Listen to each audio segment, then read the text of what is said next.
something. Let me turn this down just a little bit. I'd like to show you something, but first, I live in Saginaw, Michigan, near the Shiawassee Wildlife Refuge, just over on Center Road, not far from me. It's one of my favorite places to go walking, especially on a warm spring day as life renews from its winter slumber. On the main trail is a footbridge crossing a rather swampy creek area, and I've often sat there watching the dragonflies as they flit about and look like they're chasing each other and playing. It's so neat to sit there and watch it. But down in the water, it is not uncommon to see dozens of turtles of assorted sizes sunning themselves on logs with their long necks stretched out and out and upward. But turtles are interesting to watch out in nature. They seem serene and actually have a calming effect on me. The native people reacted and respected them and believed in a turtle Manitou or spirit. In fact, not that far from me, up in northern Lake Huron, is Mackinac Island, a holy and revered place to the Anishinaabe people. Playing in the background is a short slide presentation of various turtle effigies, and I thought you might enjoy that while we're doing this. This is because as you approach Mackinac Island, it very much resembles a turtle on the water. And they believed it to be the earthly home of Gitche Manitou, the great creator spirit, and that much of his work of creation was done from there. Now, I tell you all this not just because it's interesting, because I hope it is, but to set the stage for the importance of the effigy that I'm about to show you. The effigy I'm going to show you is, well, let me grab it, okay? I should have had it right there. But I was never a Boy Scout, so I don't believe in always be prepared. This is it. It's about a fist-sized stone. You may not see the turtle there, but it's there. And as we go along, I'll show you that. So as I said, it's about a fist-sized stone, and it's a very nice piece of pink granite. It measures about 4.5 inches long by 4 inches wide and 3.5 inches or quarter inches. And some areas show a dark patina from being handled a lot. It was shaped by using the arc pecking method, something like hitting it with another rock to wear away pieces. Now, I don't know if you can see this. I hope you can.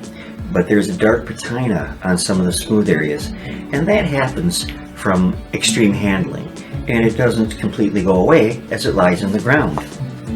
So I will show you the features though that show that this is a turtle effigy, and that it also had a functional purpose too. Now, just like Mackinac Island, looking at the effigy from the side is an outline of a turtle.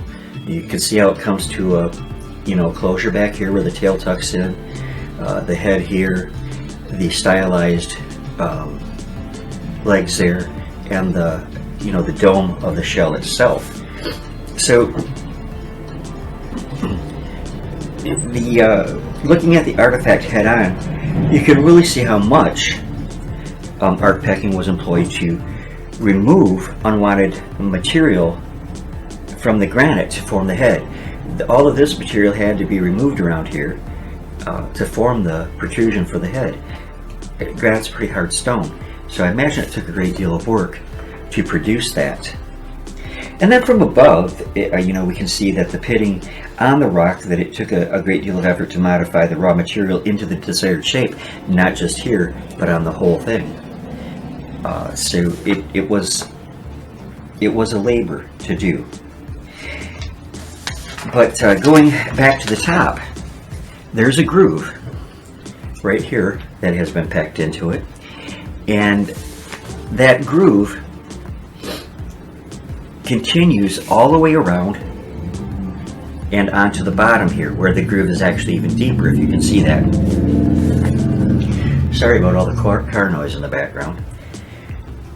So it connects, it's fully grooved, it connects all the way around the turtle. And that's not a feature that you would likely expect to find on a turtle. So why would that groove be there on an effigy? Well, I found this on an old farm field that is edged by a riverbank, the Saginaw River, and for the woodland people who lived there, much of their sustaining food commodities came from the rivers and the waters of fish, the clams, snails, and of course the turtle. Now this small effigy, being granite, is heavy, but not so heavy that it couldn't have been a personal item carried by the man who produced it. It would be easily carried in a seasonal migration from away from the waterways back more inland to have a more secure setting for the winter weather. But I have an internal feeling that says this piece was revered enough not to be left behind on those migrations. So many bulky tools had to be cached away for the winter and returned to in the spring for use. And then again, a lot of them didn't have to be, because I was showing you the other day on the artifacts that I had in the steel boxes, if you saw that video. Many of the grinding stones in that were just common stones that they picked up. They were nothing special, and they weren't modified, they were just used. Now you can see on those, the patterns of use on them. But this was something different. That was, that was taken a great deal of time to form, and an abstract form for the Indian Native American mind. This particular site, though, has produced a plethora of stone net weights, and you would expect to find those at a riverside site. Usually, net weights are slightly modified to be attached to a net to the fishing nets to hold it down in the water. The groove was likely used on this piece to secure this effigy to a net. So not only was it an effigy, I believe it also was a net weight, and that's why the groove is there. But why? Why chance losing a piece like this? I mean, it obviously took the man a long time to produce it, so why risk losing it, breaking off and falling into the water, and not being able to secure its return? Well, I could see taking the risk if it was used as a fetish to perhaps draw the catch of fish into the net. Effigies were believed to have special attributes like that. It would have had perhaps the blessing of the Manitus because of the form that it was in. And the turtle was a rather protective Manitou or spirit to them.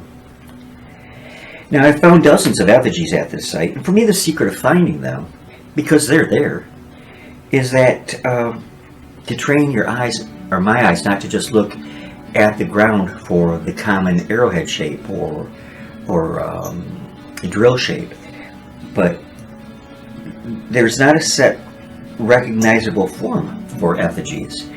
Each is a unique piece, and most quite stylized. They would make this. The style would make perfect sense to the Native American mind, but not always so much to those of different cultural and ethnic backgrounds like my own. A lot of people believe artifacts are beautiful, and they are indeed beautiful. But what can we learn of the actual people from the particular piece is limited. So that's true that there are a few attributes, though, about the person that made this that we can extrapolate.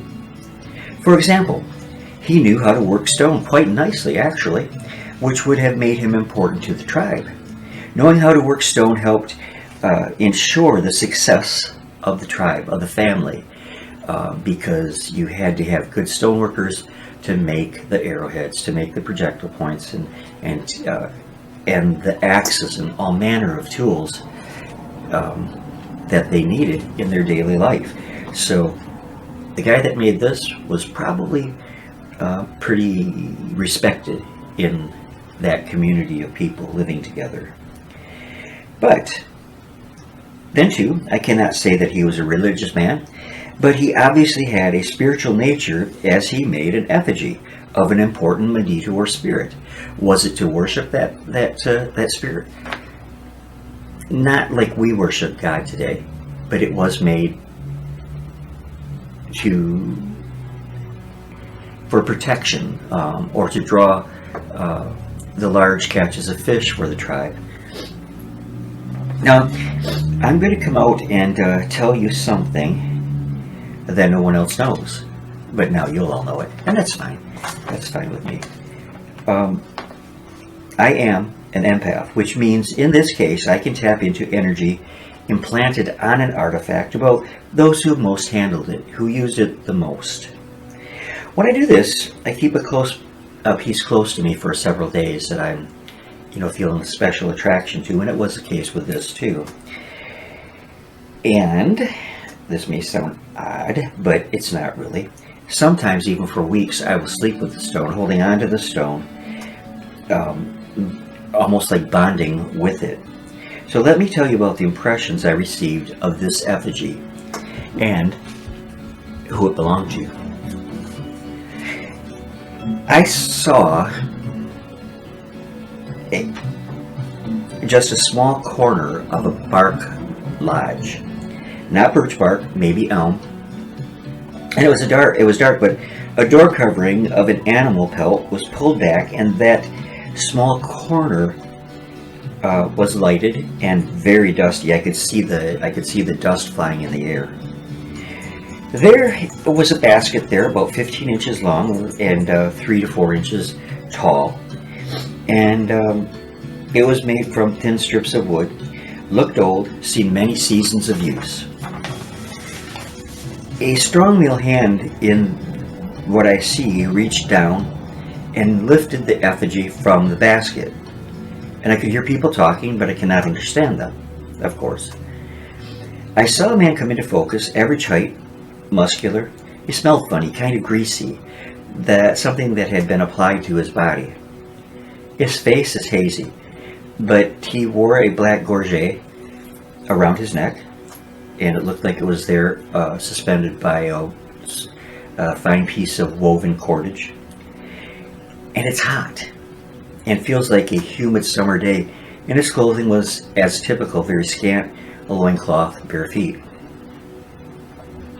One more item that came as a feeling rather than as a sort of image is he would use this effigy to meditate on, often by himself in his lodge, at times in the forest, and at times on the riverbank. So that's what I have for you, except, and I am glad I remembered this, judging by the associated artifacts I found in the field, this would hail from the middle to late woodland period and would make it between 200 BCE and 1000 CE.